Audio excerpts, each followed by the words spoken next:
Is it possible for a talent to be so immense that the industry's biggest stage actually becomes its smallest cage? In 2020, a 14-year-old girl walked onto the America's Got Talent All-Stars stage, barefoot and unassuming, only to deliver a rendition of Bohemian Rhapsody that didn't just earn a golden buzzer. It redefined what we thought reality TV could produce. But behind the standing ovations and rare, speechless gaze, a corporate storm was brewing. Despite being the clear of millions, Jordan didn't walk away with the trophy. The question isn't just how she lost, but why the most powerful judges in entertainment were seemingly powerless to stop her exit. As we peel back the layers of the Superfan voting system and the ironclad contracts that govern these shows, a much more clinical and calculated picture emerges. It's a story of corporate gatekeeping, creative defiance, and a legal battle that nearly silenced a generation's greatest voice before it could truly begin. While the golden buzzer is marketed as a ticket to superstardom, for Jordan, it may have been the very thing that painted a target on her back. In the high-stakes world of televised talent competitions, the golden buzzer is the ultimate validation, yet in this case, it served as a high-definition distraction from the mechanics of the Superfan voting system. Unlike the standard seasons, where the American public cast their votes via app or phone, the Champions and All-Stars formats utilize a hand-picked panel of superfans from all 50 states. This system has long been criticized by industry analysts for its lack of transparency and its susceptibility to producer influence. Reports suggest that these voters are often guided by narrative arcs rather than raw talent alone.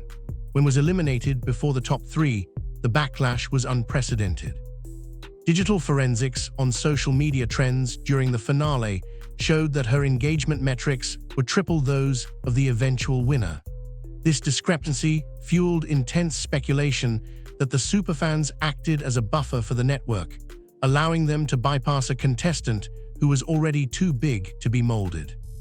The reality of the situation is that a win on AGT comes with a specific set of obligations that a prodigy with her own management team and a pre-existing global brand simply didn't fit.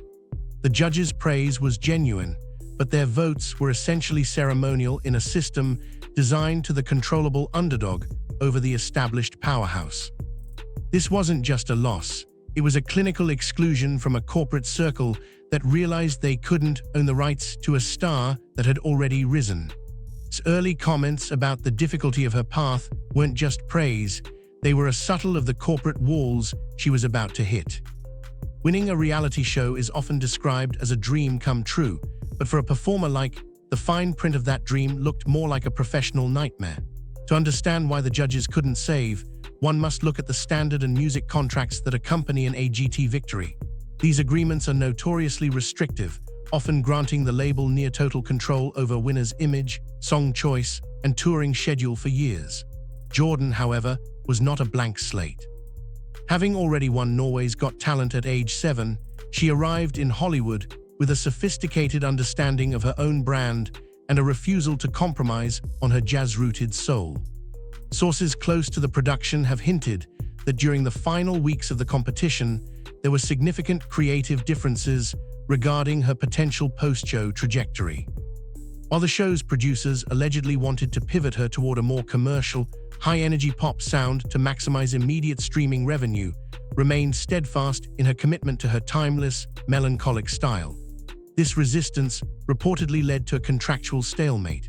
If a contestant is unwilling to sign the long-term management and recording deals offered by the show's partners, the incentive for the network to crown them the winner evaporates. From a purely business perspective, the show exists to launch a product they can profit from indefinitely. When made it clear she was an artist first and a product second, she became a liability to the bottom line. The judges might have seen a legend, but the executives saw a difficult talent who wouldn't play by the rules of the industry's most profitable game. This essentially sealed her fate before the final envelope was even opened. Most fans saw her bare feet as a quirky stylistic choice, but to the industry executives, it was a symbol of a defiance they could not break. After her controversial exit from the show, did eventually sign with Republic Records, a powerhouse label home to some of the biggest names in the world. However, the honeymoon phase was remarkably short-lived. The central conflict remained her refusal to conform to the industry standard for young female stars. The label reportedly pressured her to adopt a more contemporary, synth-heavy sound and a tick-friendly aesthetic, but stood her ground. Her signature of performing barefoot, a tribute to a shoeless girl she met as a child, was more than a gimmick. It was her anchor to reality. When the label attempted to modernize her image, the friction reached a breaking point. This period, which many fans refer to as the quiet years, saw a significant drop-off in her releases. Behind the scenes, it wasn't a lack of creativity, but a battle for creative autonomy. The scandal here isn't just about a TV show loss. It's about how the modern music industry attempts to strip the soul away from unique voices to fit them into a pre-calculated algorithm. Eventually moved toward a more independent path, but the transition was fraught with legal hurdles. This creative fracture highlighted a grim reality.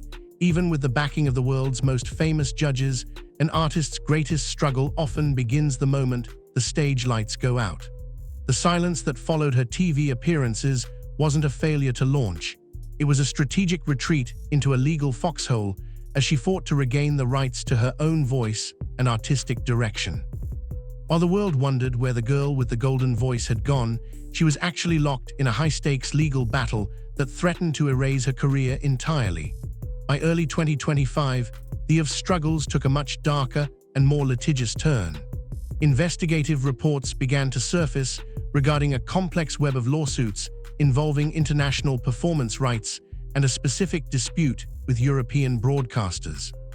The Norwegian conflict, as it became known in legal circles, reportedly involved a $13,000 dispute over unpaid royalties that spiraled into a much larger battle over her intellectual property.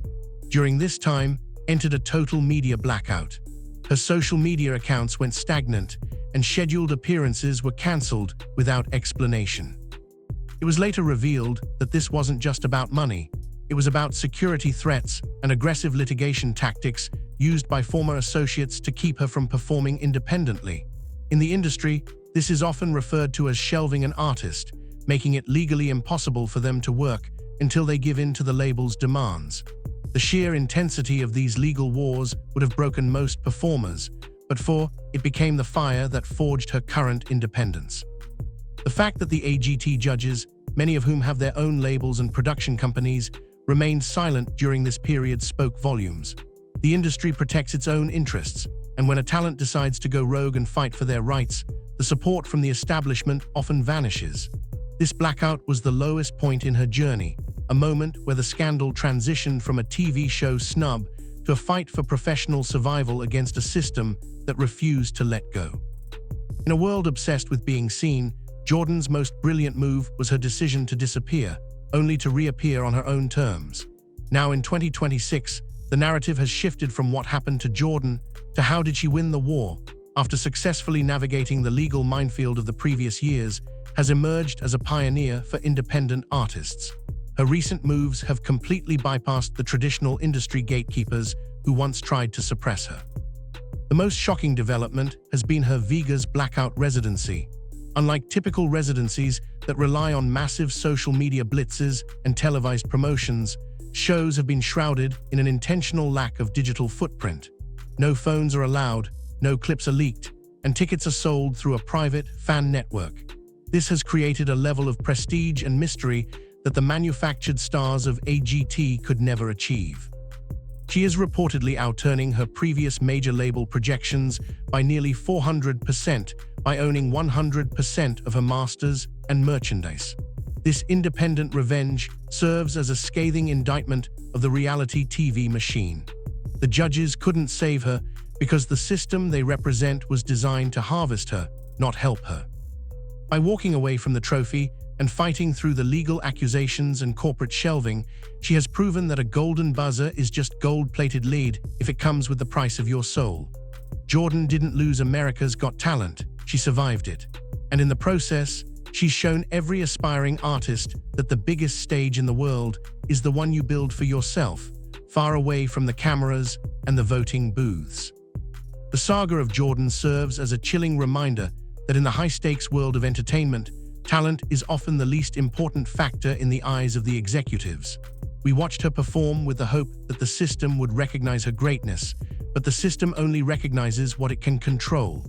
From the Superfan mystery to the legal battles that forced her into silence, her journey has been anything but the fairy tale portrayed on screen. However, by embracing her independence and rejecting the standard industry path, she has achieved something far more valuable than a season win. She has kept her voice, her story, and her integrity intact. As she continues to perform in the shadows of her own choosing, one truth remains.